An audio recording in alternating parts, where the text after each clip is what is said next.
السلام علیکم ورحمۃ اللہ وبرکاتہ۔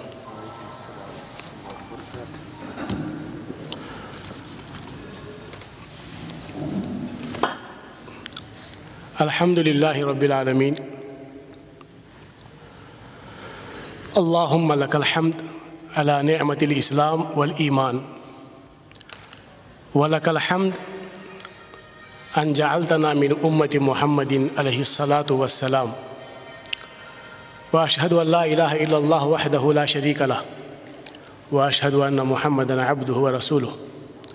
اللہم صلی وسلم وبارک علی نبینا محمد وعلی آلہ وصحبہ اجمعین۔ اما بعد، قال تعالی: قد كانت لكم أسوة حسنة في إبراهيم والذين معه۔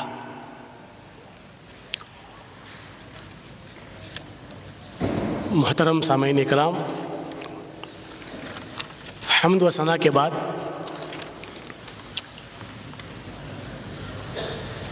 ابراہیم علیہ السلام سے متعلق آپ کی زندگی اور سیرت سے متعلق کئی پہلو ہیں، لیکن آج اس مختصر وقت میں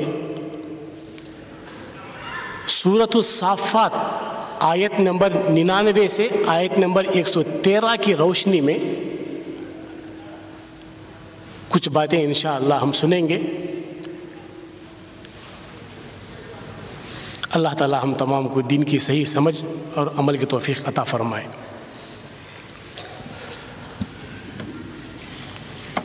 اللہ کا ارشاد ہے: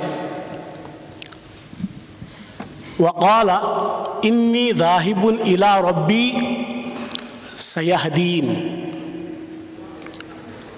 اور ابراہیم علیہ السلام نے کہا، بے شک میں اپنی رب کی طرف جا رہا ہوں، وہ ضرور میری رہنمائی فرمائیں گے۔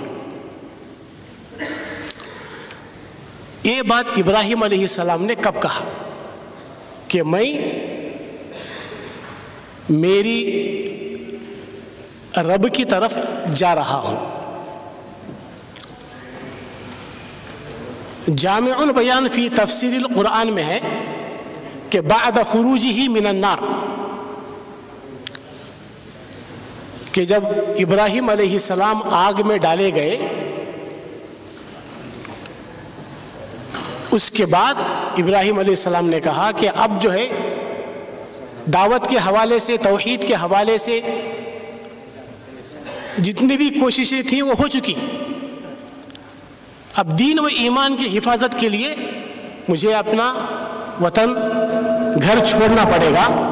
تو بعد خروجہ من النار، اس آگ کی آزمائش کے بعد ابراہیم علیہ السلام نے کہا کہ انی ذاہب الی ربی، کہ میں میرے رب کی طرف جا رہا ہوں۔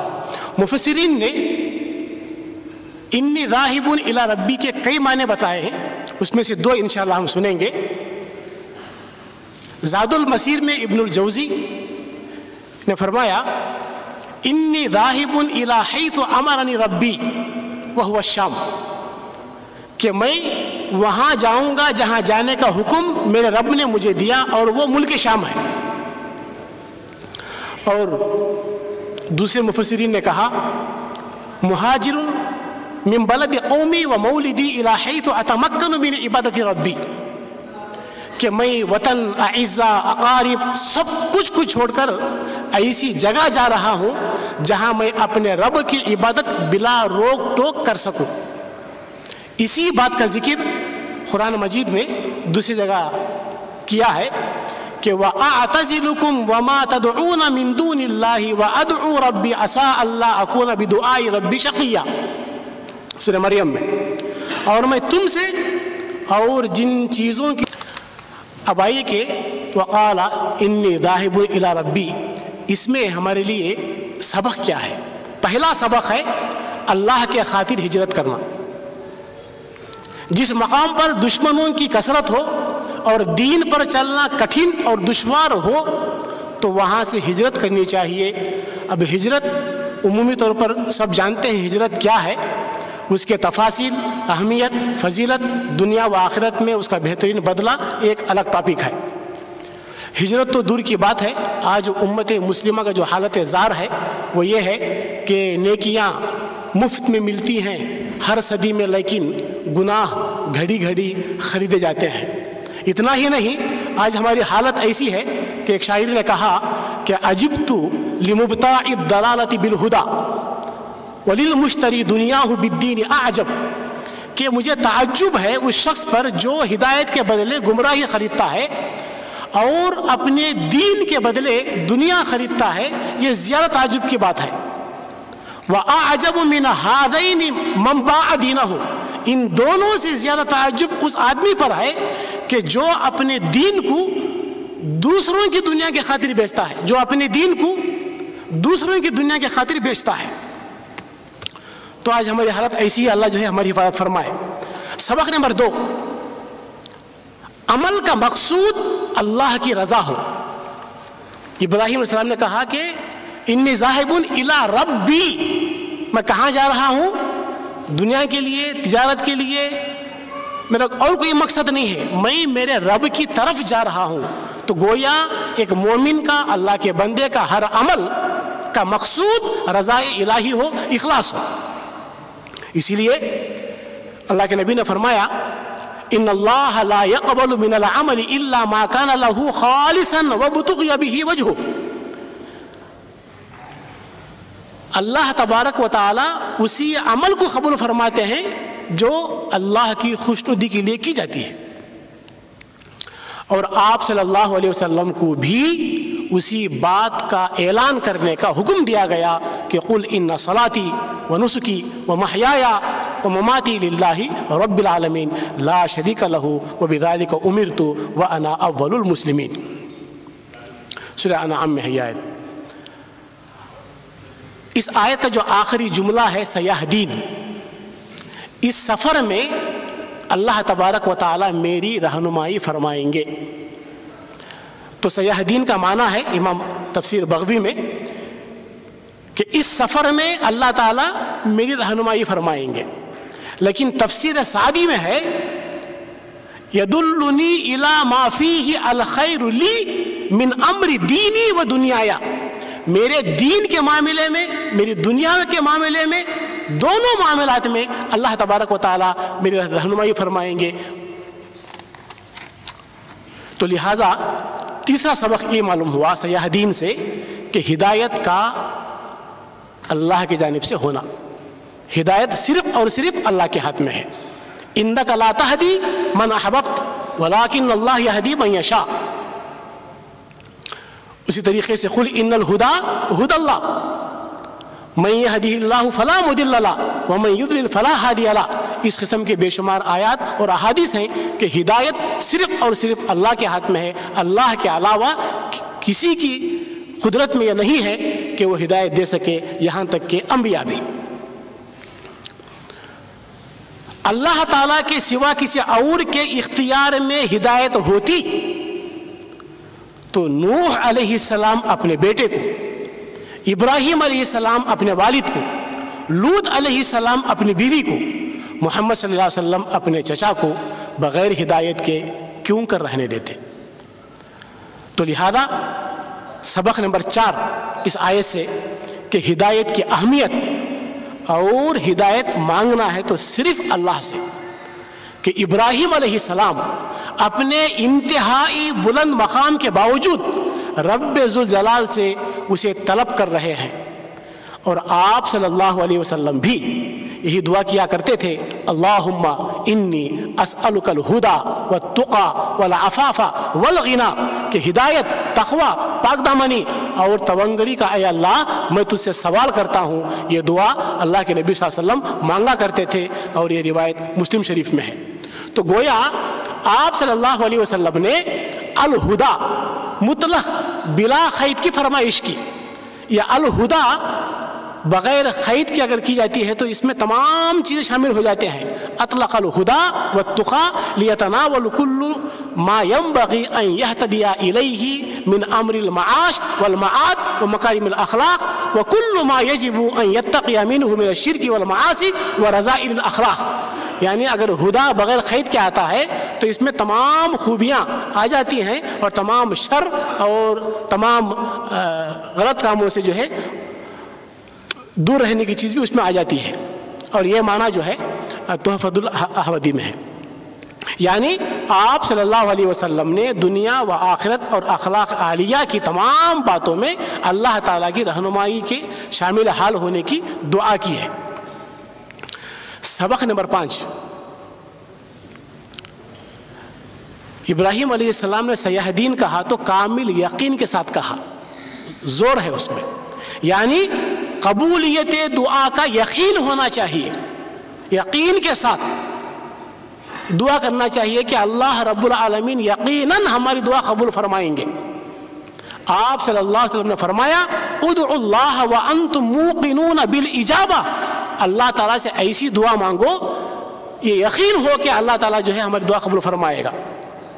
اب اس کے بعد ابراہیم علیہ السلام وطن کو چھوڑا، ہجرت کیے، یقین کے ساتھ دعا مانگی، اللہ پہ کامل بھروسہ رکھے. تو اب وہ اکیلے ہیں، دوسرے وطن میں ہیں، دوسری جگہ ہیں. اب اللہ سے دعا کر رہے ہیں رب ہب لی من الصالحین، اے میرے پروردگار، اے میرے رب مجھے نیک بخت لڑکا عطا فرما. وہب یہب بلا قید ہو تو بیٹا عطا کرنا ہوتا ہے، اگر قید کے ساتھ ہو تو بھائی دینے کے معنی میں بھی استعمال ہوتا ہے، جیسے وَوَهَبْنَا لَهُ مِن رَحْمَتِنَا أَخَاهُ هَارُونَ نَبِيًّا. تو ابراہیم علیہ السلام نے جو دعا مانگی رب ہب لی من الصالحین، صرف لڑکے کی دعا نہیں مانگی، صرف اولاد کی دعا نہیں مانگی. اولاد کے ساتھ ابراہیم علیہ السلام نے ایک شرط رکھی، وہ کیا ہے؟ صالح ہونے کی شرط، نیک ہونے کی شرط. تو ایسا لڑکا جو صالحین میں سے ہو. الصلاح ہے نا، یہ بندوں کی صفات میں اعلیٰ ترین صفت ہے. خود ابراہیم علیہ السلام اپنے لیے بھی اس چیز کا سوال کیا، رب ہب لی حکما والحقنی بالصالحین. تو ابراہیم علیہ السلام اپنے لیے بھی یہ دعا مانگی کہ اے اللہ مجھے صالحین میں سے فرما، اور اپنے ہونے والے بیٹے کے لیے بھی ابراہیم علیہ السلام یہ دعا مانگ رہے ہیں کہ رب ہب لی من الصالحین. اور یوسف علیہ السلام نے بھی اپنے جد امجد ابراہیم علیہ السلام کے نقش قدم پر چلتے ہوئے انہوں نے بھی وہی دعا مانگی کہ رب قد آتیتنی من الملک، اے اللہ تو نے مجھے بادشاہت دی، وعلمتنی من تعبیر الاحادیث، تعبیر رویا کا کچھ علم عطا فرمایا، فاطر السماوات والارض، زمین آسمانوں کو پیدا کرنے والے، انت ولی فی الدنیا والآخرہ، تو ہی میرا مددگار ہے دنیا میں بھی اور آخرت میں بھی. توفنی مسلمن، اے اللہ میری موت ایسی حالت میں آئے کہ میں مسلمان ہو کر مروں. وَأَلْحِقْنِي بِالصَّالِحِينَ، اے اللہ میرا شمار صالحین میں سے فرما. اور یہی دعا سلیمان علیہ السلام نے بھی کی. سلیمان علیہ السلام بھی دین و دنیا میں درجہ کاملی برحمتک فی عبادک الصالحین، اے اللہ تیری رحمت سے مجھے تیری صالحین بندوں میں سے میرا شمار فرما. تو گویا صرف اولاد مانگنا نہیں ہے، اولاد کے ساتھ ان کی نیک بختی بھی مانگنا ہے، نیک اولاد کو مانگنا ہے. تو رب ہب لی من الصالحین. تو سبق نمبر 6 یہ ہے کہ اس آیت میں اولاد دینے کا اختیار صرف اللہ تعالیٰ کو ہے، اللہ کے علاوہ کوئی اور اولاد عطا نہیں کر سکتا. للہ ملک السماوات والارض یخلق ما یشاء یہب لمن یشاء اناثا ویہب لمن یشاء الذکور او یزوجہم ذکرانا واناثا ویجعل من یشاء عقیما انہ علیم قدیر. اللہ تعالیٰ جسے چاہے لڑکے، جسے چاہے لڑکی، جسے چاہے دونوں، جسے چاہے بانج فرماتے ہیں. وہ اللہ کی مرضی ہے، اللہ کی حکمت ہے. اللہ تعالیٰ ہر چیز پر قادر ہے اور اللہ تعالیٰ ہر چیز کو جاننے والا ہے. سبق نمبر 7، اللہ تعالیٰ کے بہترین ناموں کے ساتھ دعا کرنا ہے. وقتی قلت کی وجہ سے میں ذرا فاسٹ بول رہا ہوں. اللہ تعالیٰ کے بہترین ناموں کے ساتھ دعا کرنا ہے. ابراہیم علیہ السلام نے اللہ تعالیٰ کے صفات میں سے سب سے بہترین صفت دعا مانگی ربی ہب لی من الصالحین، اور اللہ تعالیٰ نے بھی یہی حکم دیا ہے وَلِلَّهِ الْأَسْمَاءُ الْحُسْنَى فَادْعُوهُ بِهَا، اللہ تعالیٰ کے اسماء حسنہ ہیں، بہترین نام ہیں، تو انہی ناموں کے ذریعے اللہ کو پکارو۔ تو امام بخاری نے اپنے صحیح بخاری میں کتاب التوحید میں ایک باب لائے ہیں، باب السؤال باسماء اللہ تعالی والاستعاذۃ بہا، یعنی اللہ تعالیٰ کے ناموں کے ساتھ سوال کرنے اور ان کے ساتھ پناہ طلب کرنے۔ پھر اس باب میں انہوں نے تقریباً 9 حدیثیں لائے ہیں، تو گویا کہ اللہ تعالیٰ سے دعا کرنا ہے تو اللہ تعالیٰ کے اسماء حسنہ کے ذریعے دعا کرنا ہے۔ سبق نمبر 8، ولادت سے پہلے ہی بیٹے کے نیک ہونے کی فکر ہونی چاہیے والدین کو، پیدائش سے پہلے ہی، کہ ابراہیم علیہ السلام پیدا ہونے سے پہلے ایک تو اولاد مانگے، بڑھاپے کی عمر کو پہنچ گئے، اولاد سے محروم ہیں، تو اولاد مانگ رہے ہیں، لیکن اولاد اللہ تعالیٰ عطا کرنے سے پہلے میری ہونے والی اولاد کیسی ہو؟ صالحین میں سے ہو، نیک ہو۔ تو بچے پیدا ہونے سے پہلے ہی ماں باپ کو بچوں کی نیک ہونے کی فکر ہونی چاہیے، کیونکہ صرف اولاد کا ہونا ہی نعمت نہیں ہے، کبھی کبھی اولاد جو ہے فتنہ ہوتی ہے، زحمت ہوتی ہے، پریشانی کا باعث ہوتی ہے۔ صرف اولاد کا ہونا نعمت نہیں ہے، نعمت اولاد کی تکمیل ان کی نیکی سے ہوتی ہے۔ اولاد کی نیکی والدین کی آنکھوں کی ٹھنڈک اور ان کے دلوں کا سرور ہوتی ہے۔ اللہ والے ابراہیم علیہ السلام کی طرح اس دعا کا بہت اہتمام کرتے ہیں، اس کی مثالیں قرآن کریم میں کئی جگہ دیکھنے کو ملتے ہیں۔ اس کے بعد فبشرناہ بغلام حلیم، تو ہم نے انہیں ایک بہت ہی بردبار بیٹے کی بشارت دی۔ تو یہاں پر غلام حلیم سے مراد ہے، کچھ لوگ جو ہے اسحاق علیہ السلام کہتے ہیں، جو کہ غلط ہے۔ اس بارے میں جو ہے جامع البیان میں ہے کہ قال بعض العلماء من تحریفات الیہود انہ اسحاق، یہ یہودیوں کی تحریفات میں سے ہے۔ یہاں پر جو ہے فبشرناہ بغلام حلیم، یہ اسماعیل علیہ السلام ہے۔ اس میں 3 بشارتیں ہیں۔ امام زمخشری، ابن جوزی اور تفسیر بغوی میں جو ہے اس آیت میں فبشرناہ بغلام حلیم میں 3 خوشخبریاں اللہ دے رہا ہے۔ پہلی خوشخبری کیا ہے؟ الا ان الولد غلام ذکر، کہ ابراہیم علیہ السلام کو پیدا ہونے والی جو اولاد ہے وہ لڑکا ہوگا۔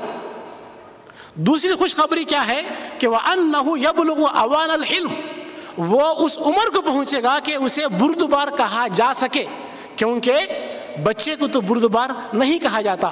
اور تیسری خوشخبری کیا ہے؟ وَأَنَّهُ يَكُونُ حَلِيمًا، کہ وہ بہت ہی بردبار ہوگا۔ تو یہ 3 خوشخبریاں اللہ تعالیٰ نے دیا ہے۔ ابراہیم علیہ السلام مانگے نیک اولاد، لیکن اللہ تعالیٰ نے جتنا مانگا اس سے بڑھ کر عطا کیا۔ بہرحال جو حلیم ہے یہ بہت ہی زیادہ حلم والا بردبار ایک عظیم صفت ہے، اس میں اصالت رائے، بلند اخلاق اور مخلوق کے ساتھ شفقت شامل ہے۔ اللہ تعالیٰ اس صفت کو بہت پسند فرماتے ہیں، اسی لیے آپ صلی اللہ علیہ وسلم نے ایک صحابی اشج عبد القیس رضی اللہ عنہ سے فرمایا کہ ان فیک لخصلتین یحبہم اللہ، کہ اے اشج عبد القیس تجھ میں 2 ایسی خصلتیں ہیں، ان 2 خصلتوں کو اللہ بہت پسند فرماتا ہے۔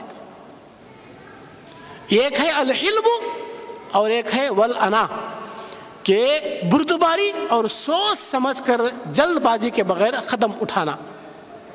تو بہرحال ابراہیم علیہ السلام کے لیے اس صفت کا قرآن میں 2 مرتبہ ذکر آیا ہے۔ ان ابراہیم لأواہ حلیم، سورہ توبہ، ان ابراہیم لحلیم اواہ منیب، سورہ ہود۔ تو گویا حلیم یہ بہت ہی اعلیٰ صفت ہے۔ سبق نمبر 9، ظاہری اسباب کی کمزوری کے باوجود اللہ تعالیٰ فریادوں کو سنتا ہے۔ ابراہیم علیہ السلام کو ایسی عمر میں، ایسے وقت میں اللہ تعالیٰ اولاد سے نوازا کہ ظاہری اسباب سے پتہ چلتا ہے کہ اولاد نہیں ہو سکتی، تو گویا ظاہری اسباب کی کمزوری کے باوجود اللہ تعالیٰ فریادوں کو سنتے ہیں۔ کبر سننے کے باوجود اللہ کریم نے ابراہیم علیہ السلام کو غلام حلیم کی بشارت دی۔ سبق نمبر 10 جو ہے، اللہ تعالیٰ نے اپنے بندے کو اس کی طلب سے زیادہ عطا کرتا ہے۔ وَآتَاكُم مِّن كُلِّ مَا سَأَلْتُمُوهُ، جو تم مانگتے ہو اللہ تو وہ دیتا ہی۔ اس کے علاوہ امام شوکانی لکھتے ہیں کہ مِن كُلِّ مَا سَأَلْتُمُوهُ وَمَا لَمْ تَسْأَلُوهُ، جو نہیں مانگتے اللہ وہ بھی عطا کرتا ہے۔ فَلَمَّا بَلَغَ مَعَهُ السَّعْيَ قَالَ يَا بُنَيَّ إِنِّي أَرَىٰ فِي الْمَنَامِ أَنِّي أَذْبَحُكَ فَانظُرْ مَاذَا تَرَىٰ، جب وہ ان کے ساتھ دوڑ دھوپ کے عمر کو پہنچ گیا، یعنی اسماعیل علیہ السلام، تو ابن جوزی نے اس کے 3 اقوال نقل کیے ہیں۔ نمبر 1، 3 معنی۔ السعی کا ایک معنی ہے العمل، اسماعیل علیہ السلام کام کرنے کی عمر کو پہنچ گئے۔ دوسرا معنی ہے بلغ ان ينصرف معه ويعينه، یعنی اس عمر کو پہنچ گئے کہ وہ اپنے والد کی مدد کر سکیں۔ تیسرا معنی ہے المراد بالسعی العبادہ، یعنی وہ اس عمر کو پہنچ گئے کہ ان پر عبادت لازم ہو گئی، یعنی بلوغت کو پہنچ گئے۔ یہاں بلغ معه السعی کا یہ 3 معنی ہیں۔ مفسرین نے نقطہ بیان کیا ہے کہ اس سے مراد باپ کی نگاہ میں بھاگ دوڑ کے قابل ہو کر ان کے ساتھ تعاون کرنے لگے تھے، اور یہ بات ان کے کام کاج کرنے کی اچھی صلاحیت اور استعداد پر دلالت کرتی ہے، کیونکہ شفقت پدری کی بنا پر باپ اس عمر سے پہلے اپنے لخت جگر پر بوجھ ڈالنا پسند نہیں کرتا۔ تو بہرحال اس میں کیا ہے، فنظر ماذا تری، ابراہیم علیہ السلام اپنے بیٹے کو ذبح کرنے کا حکم دیا گیا ابراہیم علیہ السلام کو۔ اب ابراہیم علیہ السلام اپنے بیٹی کی رائے پوچھ رہے ہیں، فنظر ماذا تری، کہ تمہیں رائے کیا ہے؟ تو اپنے بیٹے کا مشورہ ابراہیم علیہ السلام اس لیے نہیں مانگا کہ اسماعیل علیہ السلام کو، ابراہیم علیہ السلام کو حکم کی تعمیل میں تردد تھا، بلکہ انبیاء علیہ السلام احکام الہیہ کی تعمیل میں تردد نہیں کرتے۔ بلکہ مشورہ کیوں مانگا؟ اس مشورے میں بہت ساری حکمتیں چھپی ہوئی ہیں۔ بعض لوگوں نے اس کو 5 حکمتیں بتائی ہیں۔ نمبر 1، اگر بیٹے کو پریشانی و گھبراہٹ ہو تو تسلی دی جائے۔ اگر بیٹے میں تسلیم و رضا ہو تو باپ کی آنکھیں ٹھنڈی اور دل باغ باغ ہو جائے۔ نمبر 3، اس عظیم امتحان سے پہلے ہی بیٹا اس سے مانوس ہو جائے تاکہ برداشت کرنا نسبتاً آسان ہو جائے۔ اور نمبر 4 جو ہے، رضا و رغبت سے قربان ہو کر بیٹا بھی اجر و ثواب میں شریک ہو جائے۔ نمبر 5، اس قسم کے معاملات میں مشورہ کرنا سنت ابراہیمی قرار پائے۔ تو یہ جو 5 حکمتیں تفسیر کشاف میں، قرطبی میں، بیضاوی میں اور فتح الرحمن میں ہے۔ سبق نمبر 11، اولاد کے متعلق خیر کے معاملات میں ان سے مشورہ کرنا چاہیے، لیکن ہر قسم کی اولاد اور پیش آنے والا ہر مسئلہ میں ضروری نہیں کہ مشورہ کیا جائے۔ اس کے بعد ہے قال یا ابت افعل ما تؤمر ستجدنی ان شاء اللہ من الصابرین، یہ بیٹے کا جواب ہے۔ تو اس میں اے ابا جان، جس کا آپ کو حکم دیا گیا آپ اس کو کر گزریے، انشاءاللہ آپ مجھے صابرین میں سے پائیں گے۔ تو باپ کے ساتھ گفتگو میں ادب و احترام، محبت و پیار کا اظہار، یہ سبق ملتا ہے ہم کو۔ اسی طریقے سے سبق نمبر 13 کیا ہے، اچھے کاموں میں والدین کے ساتھ تعاون کرنا چاہیے۔ کعبۃ اللہ کی تعمیر میں بھی اسماعیل علیہ السلام کا تعاون رہا، کہ بخاری شریف کی حدیث میں ہے کہ ابراہیم علیہ السلام نے کہا کہ یا اسماعیل ان ربک امرنی ان ابنی لہو بیتن، اے میرے بیٹے اللہ تعالیٰ نے مجھے حکم دیا کہ میں اس کے لیے گھر بناؤں۔ تو بیٹے نے کہا کہ اطیع ربک، اے ابا جان اپنے رب کی فرما برداری کیجیے۔ تو قال، ابراہیم علیہ السلام نے فرمایا انہ امرنی ان تعیننی، اللہ کا یہ بھی حکم ہے کہ آپ میرے اس کام میں تعاون فرمائیں۔ تو اذن افعل، تو اسماعیل علیہ السلام نے فرمایا کہ ضرور میں کروں گا۔ تو یہ بخاری کتاب الانبیاء میں ہے۔ تو سبق نمبر 14، مشیت الہی کے بغیر کسی کام کا نہ ہونا، یعنی اسماعیل علیہ السلام کو یقین ہونے کے باوجود انشاءاللہ کہا، کیونکہ ہر کام وہ اللہ کی مشیت ہی سے ہوتا ہے، اگر اللہ کی مشیت نہ ہو تو وہ نہیں ہوگا۔ سبق نمبر 15، خیر کے کام میں طلب اعانت پر اظہار تعاون کرنا۔ اسی طریقے سے فلما اسلما وتلہ للجبین، پر جب دونوں مطیع ہو گئے، فلما اسلما، جب وہ دونوں سچے مسلمان ہو گئے، اسی سے ہے اردو میں مسلمان. وہ دونوں مطیع ہو گئے, فرما بردار ہو گئے. تو ابراہیم نے بیٹے کو اور بیٹے نے اپنی جان کو اللہ کے حضور پیش کر کے دونوں مسلمان, دونوں مطیع کیسا بن گئے؟ ابراہیم علیہ السلام اپنے بیٹے کو دے کر اور اسماعیل علیہ السلام اپنی جان کو دے کر دونوں بھی جو ہے مطیع بن گئے. تو سبق نمبر 16 کیا ہے؟ حکم الہی کی بلا تردد تعمیل کرنی چاہیے. وَنَادَيْنَاهُ أَن يَا إِبْرَاهِيمُ قَدْ صَدَّقْتَ الرُّؤْيَا. تو اللہ تعالیٰ نے جب مکمل تیار ہو گئے, بیٹے کو لٹا دیا, ذبح کرنے کے لیے آمادہ ہو گئے, چھری بھی رکھ دیے, تو اللہ نے کیا کہا کہ قد صدقت الرؤیا, اے ابراہیم آپ نے خواب سچ کر دکھایا. اب یہاں پر نقطہ یہ ہے کہ ابراہیم علیہ السلام اسماعیل علیہ السلام کو ذبح کریں گے تو کرنے کے بعد نہ خواب سچا ہوگا. اللہ تعالیٰ نے خواب میں حکم دیا ذبح کا, تو ابراہیم علیہ السلام ذبح کریں گے تو ذبح کرنے کے بعد خواب سچا ہوگا. لیکن ذبح نہیں ہوا اللہ کے حکم سے, اور اللہ فرما رہا ہے کہ قد صدقت الرؤیا. تو اس سے معلوم کیا ہوا کہ حکم الہی کی تعمیل کے لیے نتیجے کا حصول شرط نہیں ہے. اسماعیل علیہ السلام حکم الہی سے ذبح نہ ہوئے, پھر بھی اللہ تعالیٰ نے صدقت الرؤیا کہا. یعنی بندے کی جانب سے احکام الہیہ کی تعمیل کے لیے دو باتوں کا ہونا ضروری ہے. انسانی نفس کا حکم کی بجا آوری کے لیے کلی طور پر آمادہ ہونا اور مستعد ہونا. نمبر 2, حکم پر عمل کرنے کے لیے مقدور بھر کوشش کرنا. تو ارشاد ربانی ہے وَمَنْ يَخْرُجْ مِنْ بَيْتِهِ مُهَاجِرًا إِلَى اللَّهِ وَرَسُولِهِ ثُمَّ يُدْرِكْهُ الْمَوْتُ فَقَدْ وَقَعَ أَجْرُهُ عَلَى اللَّهِ وَكَانَ اللَّهُ غَفُورًا رَحِيمًا. اللہ تعالیٰ کا ارشاد ہے کہ اگر کوئی ہجرت کر کے گھر سے نکلا لیکن وہ مقصود مطلوب کو پہنچنے سے پہلے اس کو موت آ گئی تو اس کو ہجرت کا مکمل ثواب ملے گا, حالانکہ وہ مطلوب کو پہنچا نہیں ہے. لیکن کیوں؟ اس کی نیت کے حساب سے اللہ اجر اللہ کے ذمہ ثابت ہو گیا, اس کی نیت کے حساب سے, اس کی کوشش کے حساب سے. تو اس کے بعد جو ہے وَبَشَّرْنَاهُ بِإِسْحَاقَ نَبِيًّا مِنَ الصَّالِحِينَ وَبَارَكْنَا عَلَيْهِ وَعَلَىٰ إِسْحَاقَ. تو ہم نے اسحاق کی خوشخبری دی. اسماعیل علیہ السلام کے بعد وہ قصہ ہونے کے بعد میں پھر اسحاق علیہ السلام کی خوشخبری دی گئی جو نبی اور نیک لوگوں میں سے ہوں گے, اور ہم نے اس پر اور اسحاق پر برکت نازل فرمائی. یعنی ابھی اسحاق علیہ السلام پیدا نہیں ہوئی, پیدا ہونے سے پہلے اللہ فرما رہا ہے کہ وَبَشَّرْنَاهُ بِإِسْحَاقَ نَبِيًّا, کہ ہم آپ کو اسحاق کی بشارت دیں گے, وہ نبی بھی ہوگا, صالحین میں سے بھی ہوگا. وَبَارَكْنَا عَلَيْهِ, ہم جو ہے اس پر برکتیں نازل فرمائیں گے. وَعَلَىٰ إِسْحَاقَ, اور اسحاق پر بھی. تو اس سے معلوم یہ ہوا کہ اولاد کا باپ کی نیکی کی وجہ سے فائدہ پہنچتا ہے. اولاد کو باپ کی نیکی کا فائدہ پہنچتا ہے. اس کا ذکر جو ہے سورہ کہف میں بھی ہے کہ وَأَمَّا الْجِدَارُ فَكَانَ لِغُلَامَيْنِ يَتِيمَيْنِ فِي الْمَدِينَةِ وَكَانَ تَحْتَهُ كَنْزٌ لَهُمَا وَكَانَ أَبُوهُمَا صَالِحًا.